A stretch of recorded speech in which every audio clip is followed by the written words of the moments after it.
محمد رضوان اللہ کی رپورٹ کے مطابق پاکستان مغل سپریم کونسل کے مرکزی صدر احسن علی مغل صاحب کے ساتھ مرزا شہریار ایڈوکیٹ صاحب اور اقبا مغل صاحب بہاڑی کا بورے والا میں آمد پر پرجوش استقبال۔ ڈاکٹر محمد سلیم مغل کی طرف سے احسن علی مغل صاحب کے اعزاز میں پرتکلف عشائیہ دیا گیا اور شاندار تقریب کا انعقاد کیا گیا، جس میں بورے والا سٹی سے مغل برادری نے شرکت کی اور اظہار یکجہتی کیا۔ ڈاکٹر سلیم مغل کے ساتھ کور کمیٹی ممبران نے بھی شرکت کی، جن میں Mirza Waseem Sahab builder, CEO M A developer Asghar Ali Mughal Sahab, Dunya News Zaheer Aslam Mirza, Mirza Ahmed Raza of Dubai, Mirza Aslam Sahab CEO Fazal Rabbi developer,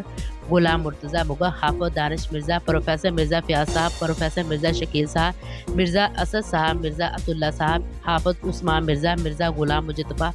اور اس کے علاوہ کثیر تعداد میں مغل برادری نے شرکت کی۔ آج کی تقریب میں مغل برادری کے لیے درپیش مسائل، جن میں تعلیمی مسائل، سماجی مسائل، کاروباری مسائل اور درپیش تمام مسائل کو آگے چل کر حل کرنے کی کوشش کی جائے گی اور برادری میں اتحاد اور اتفاق پیدا کرنے کی بھرپور کوشش کی جائے گی۔ پاکستان مغل سپریم کونسل کے مرکزی صدر احسن علی مغل صاحب کے سربراہی میں مغل برادری آگے سے آگے بڑھتی جائے گی انشاءاللہ۔